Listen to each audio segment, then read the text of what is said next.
Side खबरों के लिए सब्सक्राइब करें फ्लेम मीडिया और उसके बाद बेल आइकन को प्रेस करें ताकि सबसे पहले आपको मिले एक्सक्लूसिव खबरें।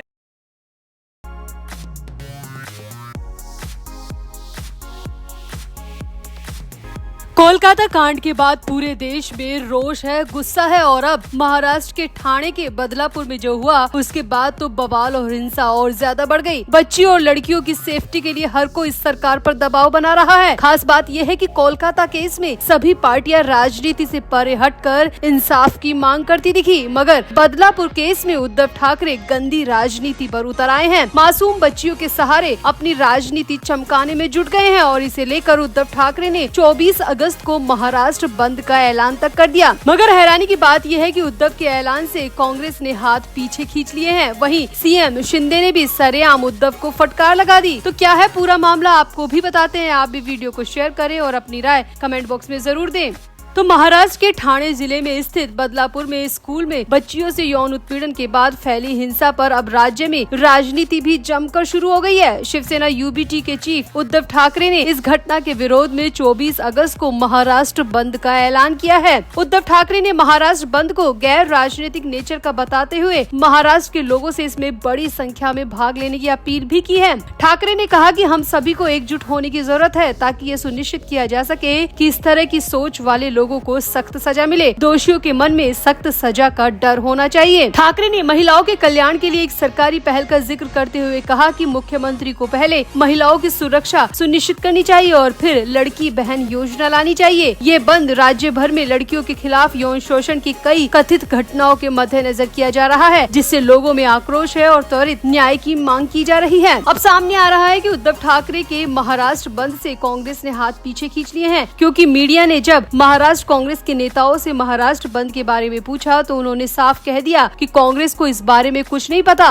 वहीं शरद पवार की पार्टी ने भी बंद को लेकर घुमा फिरा कर जवाब दिया। इधर खबर आ रही है कि सीएम एकनाथ शिंदे भी ठाकरे के बंद की खबरों से बेहद गुस्से में है। शिंदे का कहना है कि एक तो मासूम बच्चियों के साथ ऐसी घटना घटी, इस पर राजनीति करना उद्धव ठाकरे को शोभा नहीं देता। शिंदे ने कहा कि हमारी सरकार केस पर तो जाँच कर ही रही है, साथ ही साथ इस बात की भी जाँच कर रही है कि कहीं बदलापुर कांड के बाद जो हिंसा हुई वो कहीं प्रायोजित तो नहीं थी, क्योंकि कुछ लोग ऐसे मामले में अपना फायदा तलाशते हैं। शिंदे ने कहा कि कोलकाता में जो हुआ वो बेहद घृणित था, बदलापुर में जो हुआ वो भी बेहद घृणित है। महिलाओं के साथ कहीं भी कोई अपराध होता है, बच्चियों के साथ कहीं भी कोई अपराध होता है तो वो हमेशा घृणित ही होगा। लेकिन इसका मतलब ये नहीं है कि सत्ता विरोधी पार्टियां इसका फायदा उठाए, विपक्षी पार्टियां मौके को भुनाने में लग जाए और जनता को सरकार के खिलाफ भड़काए। अब शिंदे की फटकार पर उद्धव ने कहा कि ये घटना राजनीति से प्रेरित नहीं है, बल्कि महिलाओं और बच्चियों के खिलाफ अपराधों के लिए कड़ी सजा सुनिश्चित करने के लिए ऐसा किया जा रहा है। इसीलिए महाराष्ट्र बंद का ऐलान उद्धव ठाकरे की तरफ से किया गया है। उद्धव ने कहा कि 24 अगस्त को पूरा महाराष्ट्र बंद रखा जाएगा और सरकार और पुलिस को आईना दिखाया जाएगा। अब सवाल ये है कि क्या राज्य को बंद रखने से महिलाओं को सुरक्षा मिल पाएगी, मासूम बच्चियों को इंसाफ मिल पाएगा, बल्कि राज्य के बंद रहने से हजारों लाखों लोग कई अलग अलग तरह की परेशानियों का सामना करेंगे। इससे उद्धव को शायद कोई मतलब ही नहीं है। तो आपका उद्धव ठाकरे के 24 अगस्त को लेकर महाराष्ट्र बंद को लेकर क्या कहना है? क्या एक दिन के महाराष्ट्र बंद से सब कुछ सही हो जाएगा, महिलाएं सुरक्षित हो जाएंगी, इंसाफ मिल जाएगा? क्या महाराष्ट्र बंद करना जरूरी है? क्या उद्धव ठाकरे इस मामले में राजनीतिक रोटियां सेक रहे हैं? आप भी अपनी राय कमेंट बॉक्स में जरूर दें, वीडियो को भी शेयर करें।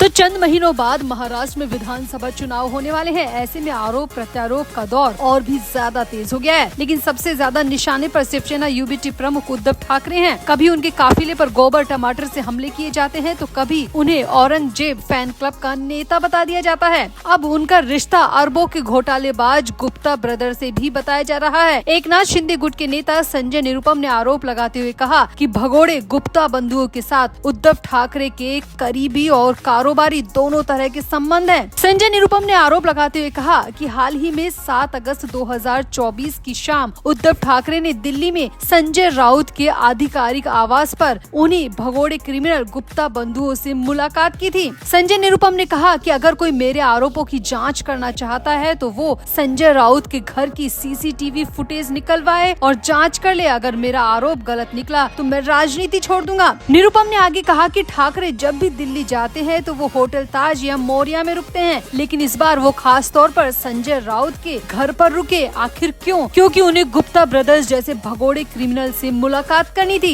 इसीलिए वो होटल में रुकने के बजाय संजय राउत के घर में रुके। यहाँ पर निरुपम ने संजय राउत पर भी कई तरह के आरोप लगाए और कहा कि उद्धव और संजय राउत दोनों की जांच होनी चाहिए कि आखिर उन्होंने भगोड़े क्रिमिनल के साथ क्यों मुलाकात की, किस लिए मुलाकात की और कानून से परे जाकर उन्होंने गुप्ता ब्रदर्स से कैसे मुलाकात की। निरुपम ने यहाँ पर गुप्ता बंधुओं को देहरादून के एक बिल्डर सचिंदर सिंह सहानी की हत्या से भी जोड़ा। 1500 करोड़ रुपए का कॉम्प्लेक्स बनवा रहे सहानी ने 24 मई को आत्महत्या कर ली थी। कहा जा रहा है कि गुप्ता ब्रदर्स ने उन्हें धमकी दी थी। घटना स्थल पर गुप्ता ब्रदर्स के नाम से एक नोट भी मिला था। इससे पहले मृतक सहानी ने देहरादून पुलिस को शिकायत भी दी थी, तब धमकियों के बारे में विस्तार से बताया था और उसमें भी गुप्ता ब्रदर्स का ही नाम लिया गया था। यानी कि यहाँ पर गुप्ता ब्रदर्स पर किसी को मौत के लिए मजबूर करने तक का आरोप है और अब उद्धव ठाकरे और संजय राउत पर उन्हीं गुप्ता ब्रदर्स से करीबी और कारोबारी संबंध होने के आरोप संजय निरुपम ने लगा दिए हैं, जो कि बेहद गंभीर है। सामने आया है कि इन आरोपों की जांच भी की जा सकती है और अगर इन आरोपों में सच्चाई निकली तो उद्धव ठाकरे और संजय राउत से पुलिस पूछताछ भी कर सकती है, क्योंकि यहाँ पर भगोड़े क्रिमिनल से मुलाकात का मामला काफी गंभीर बताया जा रहा है। अब संजय निरुपम के इन आरोपों पर पलटवार शिवसेना उद्धव गुट के प्रवक्ता आनंद दुबे ने किया है। आनंद दुबे ने कहा कि संजय निरुपम आजकल नेतागिरी छोड़कर जासूसी का काम शुरू कर दिए हैं। पहले के समय में महाभारत में संजय आंखों देखा हाल धृतराष्ट्र को बताते थे, आज के संजय किसको खुश करना चाहते हैं? अभी एक सुपारी का विवाद चल ही रहा है, ये दूसरे सुपारीबाज कहाँ से आ गए? हमारे नेताओं को बदनाम करके कुछ हासिल नहीं होगा। सस्ती लोकप्रियता पाने के लिए झूठे नैरेटिव सेट करना बंद कर दे। तो यहाँ पर शिवसेना यूबीटी ने जवाब तो दे दिया, लेकिन आरोप उससे कहीं ज्यादा बड़े हैं। तो आपको क्या लगता है, क्या वाकई में संजय राउत के घर के सीसीटीवी फुटेज की जांच होनी चाहिए? क्या वाकई में उद्धव ठाकरे के संबंध भगोड़े क्रिमिनल गुप्ता बंधुओं से है? और अगर है तो क्या वाकई में इस पूरे मामले की जांच बेहद जरूरी है? आप भी अपनी राय कमेंट बॉक्स में जरूर दें और वीडियो को भी शेयर करें।